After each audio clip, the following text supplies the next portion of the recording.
నమస్తే. నేను మీ మేరుగు రాజేష్.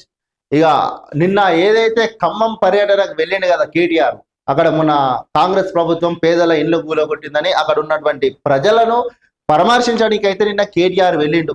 అక్కడ వెళ్ళిన తర్వాత వాళ్ళకి చెప్తుండు కేటీఆర్, మేము ఇక్కడే మీకు ఇల్లు కట్టిస్తాం అని చెప్పి కేటీఆర్ మాట్లాడుతుండు.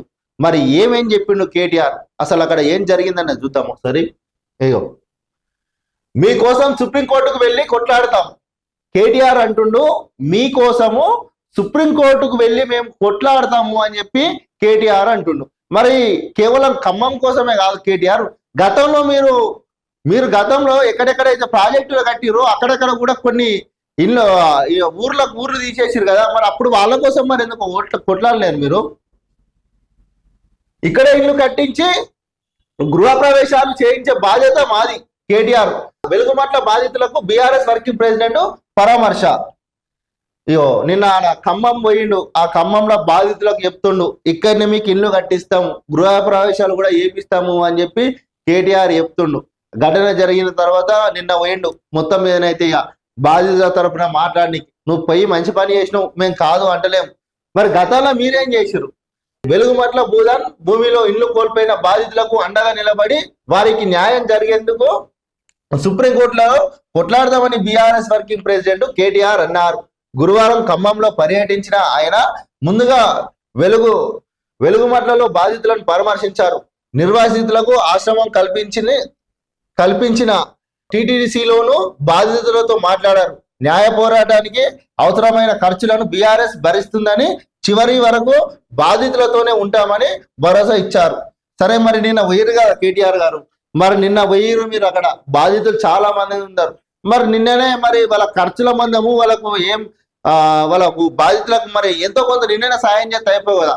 మేము అందజేస్తాము అనే మాట వేరు, ఇచ్చిన మాట వేరు కదా కేటీఆర్. మరి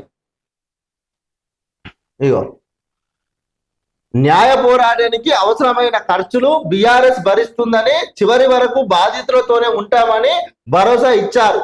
ఖమ్మం కలెక్టరేట్ ఆనుకొని ఉన్న విలువైన భూమిపై ఖమ్మం జిల్లాకు చెందిన 3 మంత్రుల కన్ను పడిందని, అందుకే పేద ప్రజలపైన ప్రతాపం చూపారని ఆరోపించారు. తమ ప్రభుత్వ హయాంలో భూములకు దగ్గర కొత్త కలెక్టరేట్ కార్యాలయం నిర్మించిన ఇక్కడ నిర్వహిస్తున్న పేదలను ఎలాంటి ఇబ్బంది పెట్టలేదన్నారు. కేటీఆర్ ఎలాంటి ఇబ్బందులు పెట్టలేదు అని మీరు అంటున్నారు, కానీ గతంలో ఏం జరిగిందంటే వాళ్ళు తిరగబడ్డారు.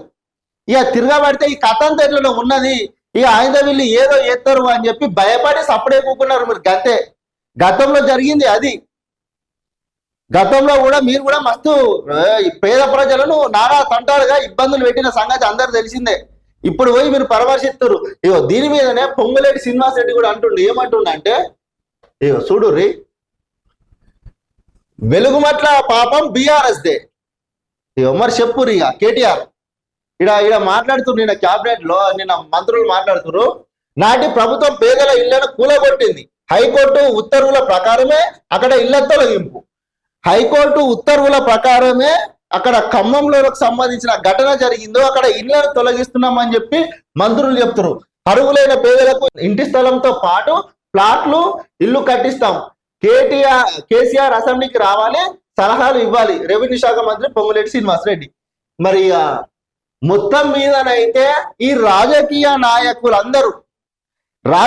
నాయకులందరూ వారి స్వార్థాల కోసము ఇట్లా అమాయకమైన పేద ప్రజలను ఇబ్బందికి అయితే గురి చేస్తున్నారు మొత్తం మీద. దీన్ని బట్టి ఏం చేస్తున్నారు, గత 10 సంవత్సరాలలో కూడా వాస్తవానికి అక్కడ ఆ భూములు కొల్లగొట్టాలని ఎంతో మంది చూశారు.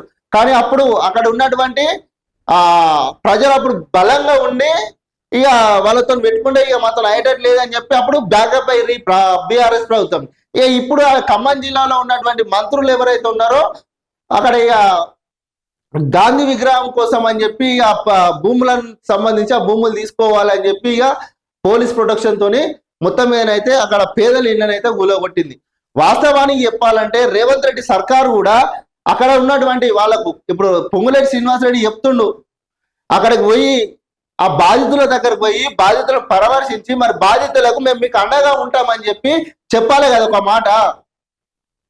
ముఖ్యమంత్రి గారు మీరు స్పందించి దాని మీద వెంటనే బాధితులకు మరి మేము మీకు మీ ఎమ్మటి ఉంటాం, మీకు నష్టపరిహారం చెల్లిస్తాం, మీకు ఇల్లు కట్టిస్తాము, మీకు ఇల్లు ఉంటే ఇల్లు కట్టిస్తాం, లేదంటే ఫ్లాట్లు ఇస్తాము, ఏమేం కోల్పోయారో అవన్నిటికీ నష్టపరిహారం చెల్లిస్తామని చెప్పాలి కదా.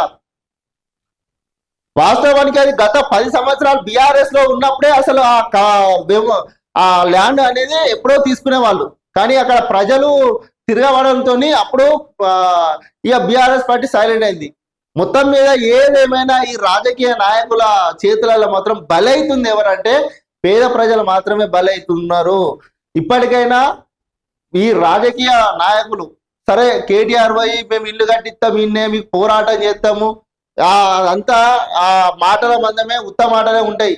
ఎందుకంటే మరి గతంలో కేటీఆర్ ఈయన వాళ్ళు ప్రాజెక్టుల పేరు ప్రాజెక్టులు కట్టినప్పుడు ఊర్లు తీసేసారు, కనీసం అక్కడికి పోయి అటాంకాలు చూడలేరు. వాళ్ళకు నచ్చిన వాళ్ళతో సంతకాలు పెట్టించుకొని 10 మందితో ఊర్లు ఖాళీ చేయించారు. ఎక్కువ మాట్లాడితే పోలీస్ ప్రొటెక్షన్ పెట్టి కొట్టి మరి రక్తాలు కారేటట్టు కొట్టి, అటు మల్లన్న సాగర్ అయినా ఇటు రంగనాథ్ సాగర్ అయినా కొట్టి మరి ప్రజలను ఊర్లు ఖాళీ చేయించారు. ఏదేమైనప్పటికీ రేవంత్ రెడ్డి గారు మేము మీకు ఒకటే చెప్పదలుచుకున్నాం, ఏంటంటే ఖమ్మం ఘటన ఏదైతే జరిగిందో అక్కడ ఉన్నటువంటి పేద ప్రజలకు న్యాయం చేయిర్రి. అక్కడ భూములు కోల్పోయిన వాళ్ళకు ఇండ్ల స్థలాలు కేటాయించి లేదా ఇందిరమ్మ ఇండ్ల ఫ్లాట్లన్నా ఏదో రకంగా వాళ్ళను న్యాయం చేసి వాళ్ళను ఆదుకునే ప్రయత్నం అయితే చేయిర్రి మీరు. ఎందుకంటే వాళ్ళకు దరిదాపు 3-4 రోజుల నుంచి ఎలాంటి సౌకర్యాలు లేక ఇబ్బంది పడుతుర్రు. దాని మీద మీరు తక్షణమే స్పందించాలని చెప్పైతే కోరుకుంటున్నాం.